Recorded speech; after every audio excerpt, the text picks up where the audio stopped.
Supreme court ने गुरुवार को कोयम्बटूर के थोंडामुथुर में स्थित आध्यात्मिक गुरु जग्गी वासुदेव के ईशा फाउंडेशन के खिलाफ मद्रास हाई कोर्ट द्वारा दिए गए जांच के आदेश पर रोक लगा दी है। इसके साथ ही सुप्रीम कोर्ट ने मामले को अपने हाथ में ले लिया है।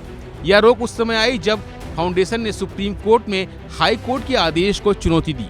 यह मामला मद्रास हाई कोर्ट द्वारा 30 सितंबर को दिए गए आदेश से उपजा है।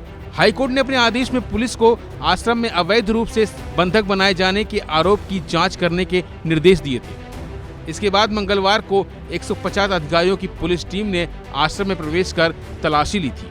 सुप्रीम कोर्ट ने कहा कि हम हाई कोर्ट द्वारा पुलिस को दिए गए निर्देशों पर रोक लगाते हैं। सुप्रीम कोर्ट ने यह मामला मद्रास हाई कोर्ट से अपने पास ट्रांसफर करा लिया है। मुख्य न्यायाधीश DY चंद्रचूड़, न्यायमूर्ति JB पारदीवाला और न्यायमूर्ति मनोज मिश्रा की बेंच ने उन दोनों महिलाओं से ही बातचीत की जिन्होंने अदालत को बताया कि वे अपनी मर्जी से आश्रम में रह रही हैं और उन्हें कोई भी जबरन नहीं रोक रहा है। बेंच के मुताबिक महिलाओं ने स्पष्ट किया है कि आश्रम में उनके रहने में कोई जोर जबरदस्ती या मजबूरी शामिल नहीं की थी और वो किसी भी समय जाने के लिए स्वतंत्र थी। बेंच ने यह भी नोट किया कि महिलाओं के मुताबिक पुलिस बुधवार रात को आश्रम छोड़कर चली गई थी। सुप्रीम कोर्ट ने सुनवाई के दौरान क्या कहा? CJI ने सुनवाई के दौरान कहा कि क्या दोनों सन्यासी कोर्ट में पेश हुई, तो इस पर मुकुल रोहतगी ने कहा कि हाँ, कोर्ट ने इनसे बात भी की। जस्टिस पारदीवाला ने कहा कि आरोप है कि एक डॉक्टर ने 12 लड़कियों का यौन शोषण किया। CJI ने कहा कि इस मामले में पॉस्को केस भी दर्ज है। हम किसी न्यायिक अधिकारी को आश्रम भेजेंगे।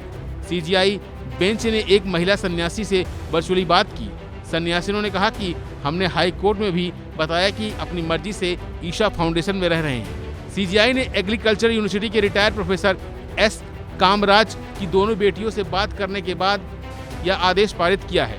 कामराज की बेटियों ने फोन पर बातचीत के दौरान CJI को बताया कि वो अपनी मर्जी से आश्रम में रह रही हैं और अपनी मर्जी से आश्रम से बाहर आ जा सकती हैं।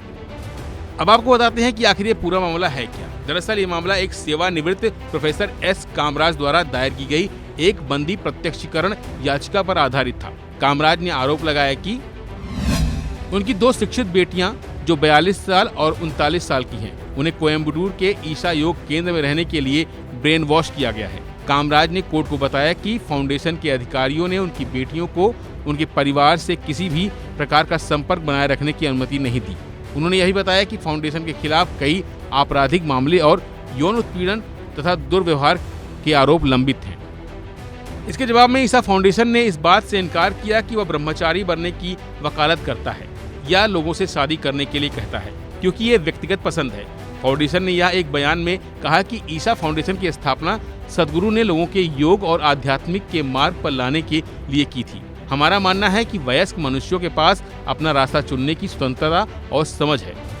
फिलहाल के लिए बस इतना ही। बाकी अपडेट के लिए बने रहिए वन इंडिया हिंदी के साथ।